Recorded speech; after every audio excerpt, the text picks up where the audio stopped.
Buen día profesora, buen día compañeros. El día de hoy el grupo 3 les hablará de la ética moderna, tomando en cuenta los filósofos David Hume e Immanuel Kant. A continuación, veremos a los integrantes de nuestro grupo. Ahora bien, antes de hablar de la ética moderna tenemos que hablar del periodo en el cual esta se desarrolló, la Edad Moderna. Este es el tercer periodo histórico comprendido entre el siglo XV y el siglo XVIII. Los historiadores marcan su inicio desde la caída de Constantinopla hasta la Revolución Francesa. No obstante, también hay otra fecha alterna a esta, que vendría a ser el descubrimiento de América y la independencia de los Estados Unidos. La ética moderna. La ética moderna está representada por el antropocentrismo, que vendría a tomar al hombre como el centro del todo. La ética moderna es la disciplina filosófica a través de la cual se estudia la moral, el deber, la felicidad, la virtud y lo que es correcto e incorrecto dentro del comportamiento humano. Y esta está representada por diversos filósofos. Podríamos tomar a Descartes, quien nos hablaba acerca de la existencia. Hobbes, quien nos dio un aporte acerca del gobierno y con la famosa frase de el hombre es un lobo para el hombre. También podríamos tomar otros filósofos como Locke, Montesquieu, Hume, Schopenhauer, el filósofo pesimista, el cual decía que la vida se basaba en dolor y deseos, o Kierkegaard, el filósofo del salto de fe, que nos decía que es mejor intentar las cosas a nunca haberlas intentado. Obviamente, dentro del presente trabajo se hablará de Kant, y uno de los filósofos al cual me gustaría resaltar es Nietzsche, quien dio el concepto del superhombre, y es bastante representativo dentro de toda la filosofía. Marx, Hegel, etc. Además de esto, se puede resaltar los conceptos que se desarrollaron dentro de la ética moderna, el concepto de burguesía, de ciencia y racionalismo, debido a que en esta se abandona de una vez el seguimiento a Dios que se tenía dentro de la ética medieval, donde todo giraba en torno a Dios, cambiando así a un concepto mucho más científico para poder centrarse en el hombre. A su vez, de esta vendrían a desembocar diferentes corrientes, como podrían ser la corriente materialista de Hobbes, el empirismo de Hume, la ética deontológica o el deber de Immanuel Kant, la utilitarista de Bentham y Mill y la nihilista de Friedrich Nietzsche. Biografía de David Hume. David Hume fue un filósofo, historiador escocés, nacido en Edimburgo el 7 de mayo de 1711, considerado un precursor de la ideología liberal. Hume fue renovador del género de ensayo y pensamiento, influido por empiristas como Locke. Se ha considerado a Hume como uno de los máximos representantes del llamado empirismo inglés. Su análisis crítico del conocimiento que ejerció sobre Kant, una decisiva y reconocida influencia, insistió en la importancia de investigar el origen de las ideas, que él entendía como copias o imágenes de las impresiones, es decir, sensaciones, pasiones, emociones. Hume concibió el razonamiento como la actividad de descubrir relaciones entre ideas que podían ser de dos tipos: las existentes entre hechos y las relaciones entre ideas. Y finalmente, David Hume muere un 25 de agosto de 1776 a los 65 años. El pensamiento de David Hume. Se propuso investigar el ámbito moral humano mediante la observación y la experimentación. Ello lo llevó a oponerse de la metafísica tradicional, a la que no le reconocía el carácter científico y le reprochaba ser el fruto de la vanidad humana. Sostenía que el conocimiento no se ponía en verdades innatas, sino en afirmaciones basadas en creencias, suposiciones o costumbres sobre el mundo. No es la razón la guía de la vida, sino la costumbre. Señaló que los elementos básicos con los que opera la mente son las percepciones. Las ideas son copias de las impresiones, por ello, para averiguar el valor y el significado de una idea, debemos remontarnos a la presunción que le da el origen. Afirmó también que el efecto es totalmente diferente a la causa y por consiguiente jamás podrá ser descubierto en aquella. Respecto a la moral, Hume se oponía en los que sostenían que su fundamento era la religión. Él afirma que su origen se encuentra en el deseo de hacer más agradable la vida. Quien obra moralmente lo hace porque espera que eso le genere alguna satisfacción a sí mismo. Pero el hombre no se queda solo en el egoísmo, sino que movido por su capacidad de compadecerse por otra persona, puede disfrutar como sufrir con la persona también. Allí tenemos las bases de los que la moral se nutre. Bueno es lo útil, lo que produce placer y satisface, y lo malo es lo que desagrada y también genera dolor. Entonces, el supremo bien moral es la benevolencia entendida con el interés generoso por el bienestar general. David Hume figura entre los filósofos más influyentes en el campo de la filosofía de la religión. Criticó las pruebas estándares para la existencia de Dios, así como nociones tradicionales de la naturaleza como el gobierno divino, la conexión entre la moralidad, la religión y la racionalidad de la creencia, lo cual desmintió totalmente. La tesis ética más característica de la filosofía de Hume consiste en afirmar que el fundamento de la moral no está en la razón, sino en los sentimientos. Decimos de una acción o cualidad de una persona que es buena si despierta en nosotros cierto tipo de sentimientos placenteros, y que es mala si despierta en nosotros sentimientos de desagrado. Este punto de vista sugiere que el placer y el dolor abarcan tipos muy distintos de sensaciones, desde las sensaciones meramente subjetivas de placer y dolor, atribuibles a modificaciones corporales, hasta las sensaciones de placer consecuencia de la percepción de objetos estéticos. Precisamente los sentimientos morales, según Hume, guardan cierta semejanza con los que aparecen en la experiencia estética, por ejemplo, porque ambos son desinteresados, y en su análisis de la conducta moral compara esta con la experiencia estética, para mostrar que no es la razón, sino el sentimiento el criterio fundamental. Su caracterización del sentimiento moral no es muy precisa, pero parece que consideró que este aparece cuando se dan las siguientes circunstancias. 1. Provoca una valoración de las acciones, las cuales o los caracteres de las personas. 2. Es consecuencia de la consideración de la acción o cualidad de la persona con independencia de nuestro interés particular. Es desinteresado. 3. Refiere propiamente a las intenciones y el carácter de las personas. Cuando valoramos las acciones, en realidad lo hacemos porque consideramos a esas como signo de alguna cualidad o del carácter. 4. Aparece con la percepción de la felicidad de los demás o con la observación de cómo una acción o cualidad es útil para la felicidad de los demás.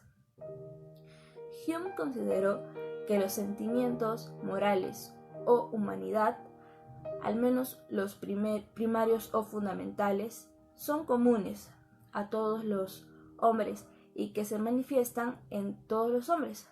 Del mismo modo, ante la percepción de las mismas acciones o cualidades. La relación que tenía Hume con la religión. Hume fue alguien que las estudió a profundidad, sus filosofías, su psicología e historias, todo con el fin de tener un sustento más avanzado y no solo saber lo básico ni superficial. Sus estudios tuvieron bastantes resultados. Como una de sus conclusiones fue que las religiones monoteístas tan comunes hoy en día fueron derivados de las religiones politeístas más comunes en las épocas más antiguas de la humanidad. También tuvo un punto de vista sobre los milagros, describiéndolos como una violación a las leyes de la naturaleza, pero también decía de estas que no era imposible que ocurrieran, pero tampoco era lógico pensar que realmente ocurrieran. Una idea un poco complicada, pero que Hume lo justificaba diciendo que los que sostenían la religión eran los milagros y el empirismo. El empirismo era la fe que tenía un creyente hacia la religión, la cual éste pertenecía. Hume también habla del milagro más icónico, o el más conocido, que fue la resurrección y ascensión de Jesús, que en sus propias palabras es mucho más probable que este evento nunca haya ocurrido a que un hombre haya sido capaz de desafiar a la muerte, salir victorioso y ascender a los cielos para estar con Dios, que además era su Padre. Él siempre ponía las leyes de la naturaleza sobre cualquier testimonio de una persona, aunque estos dos se contradigan, y esto muestra qué tan escéptico era él, pues escéptico es lo que realmente era. Nunca se describió como un ateo.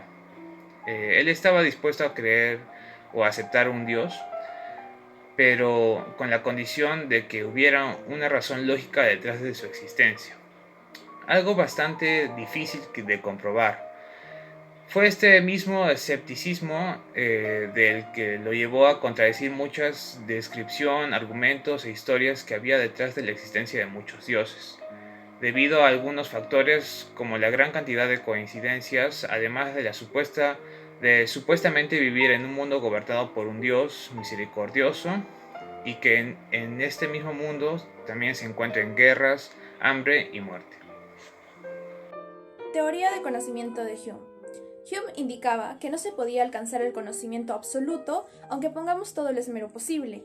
Pensaba que el hombre lo único que puede conocer de las cosas son las representaciones y que todos los contenidos de la mente provienen de la experiencia.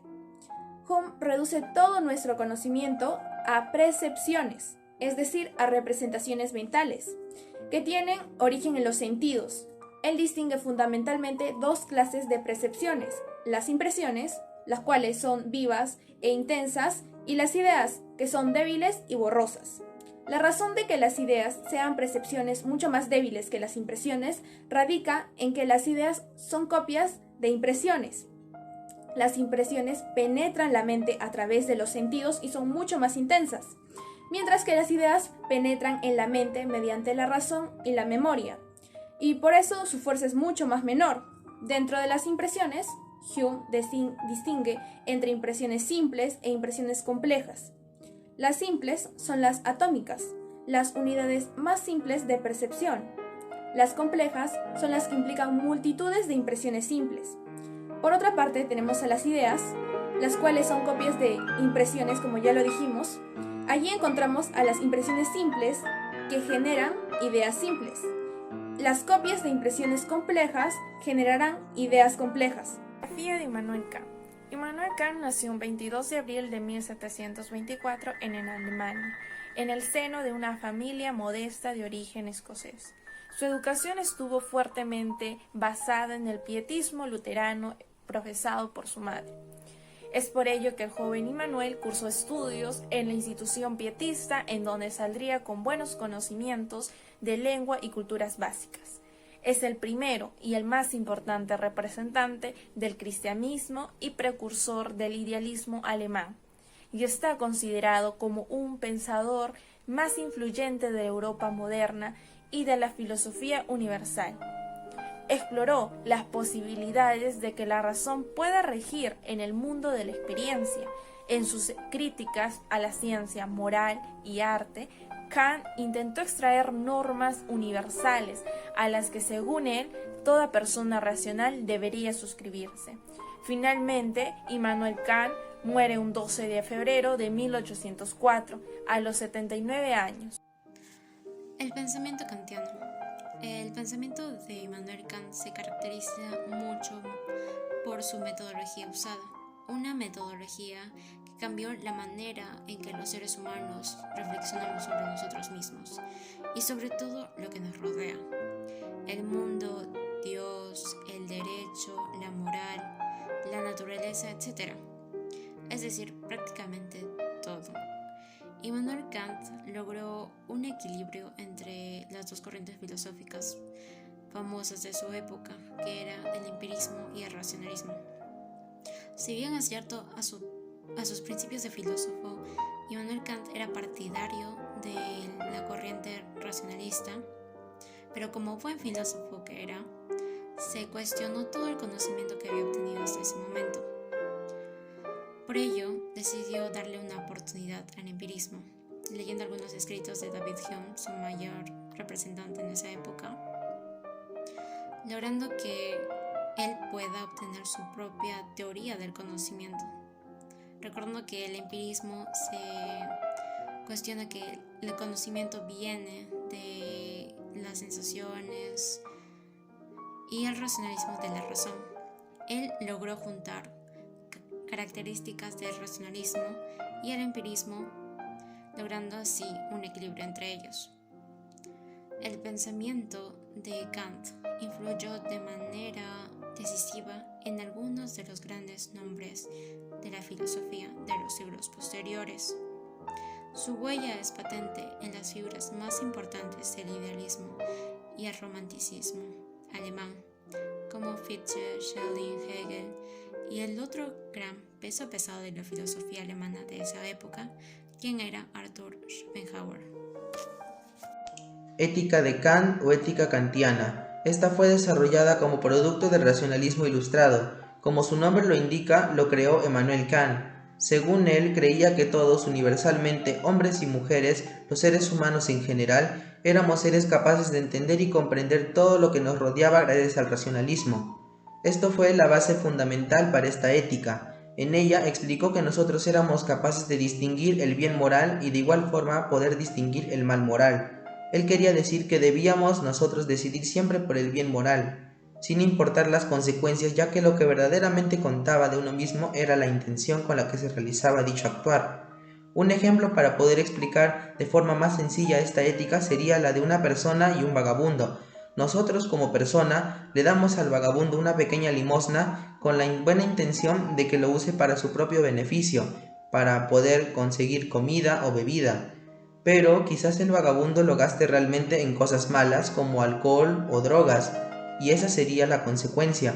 Pero nosotros tuvimos la buena intención y eso es lo que realmente importa según Kant, ya que en primera nosotros se lo dimos con la intención correcta, mientras que la consecuencia es lo que realizó al final con esa buena intención. Con este caso sencillo que sucede en el día a día con nosotros, hemos aplicado la ética kantiana.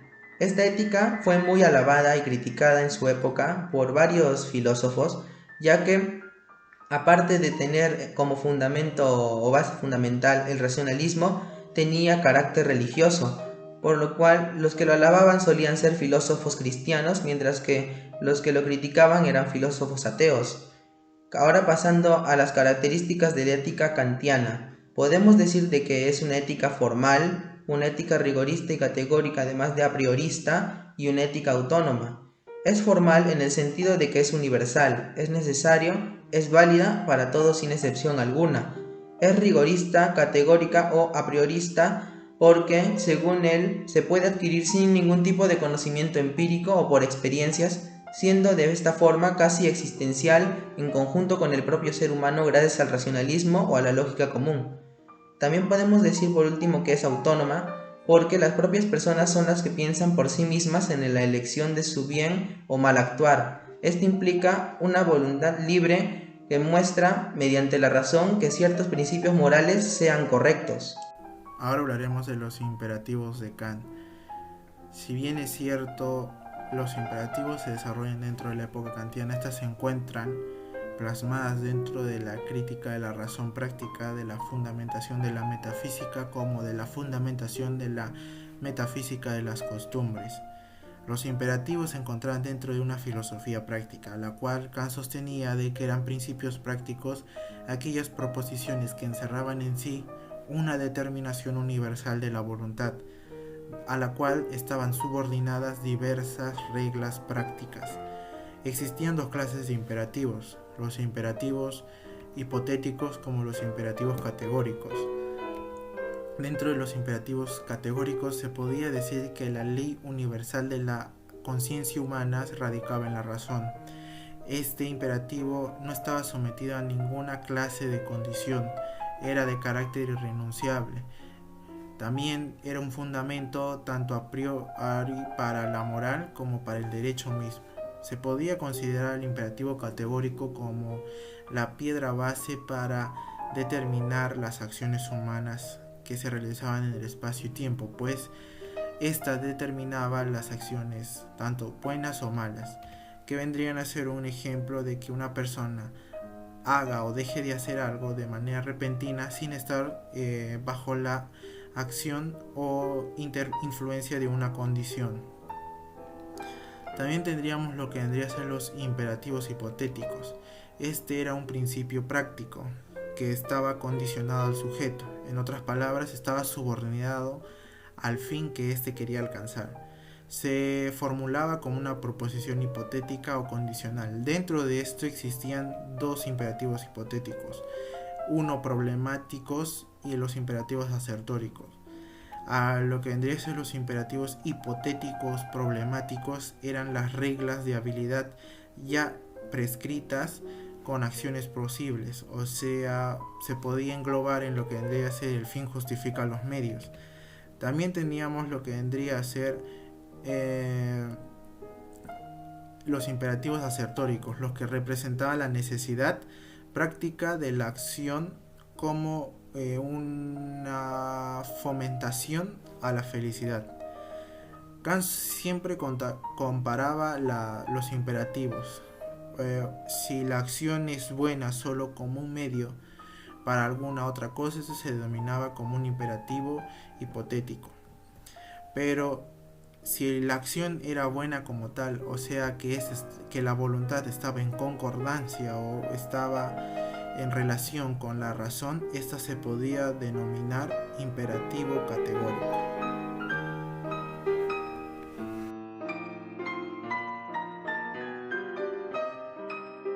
Preciso de la noción de estado jurídico o estado de derecho en el pensamiento moderno está sin duda una de las obras del filósofo alemán Immanuel Kant, influido por el pensamiento poderoso de Juan Carlos Rawls, que justificó la fundamentación del orden jurídico como un orden de convivencia en donde se entrelazan en núcleos invisibles, pero con fuerza de acceso, donde encontramos la ley, la moral y la libertad.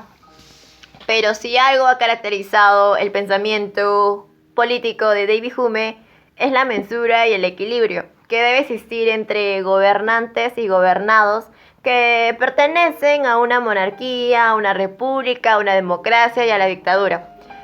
Pero según David Hume, todos los gobiernos son iguales. La única diferencia consiste en el carácter y la conducta de los gobernantes en las aportaciones del campo del derecho.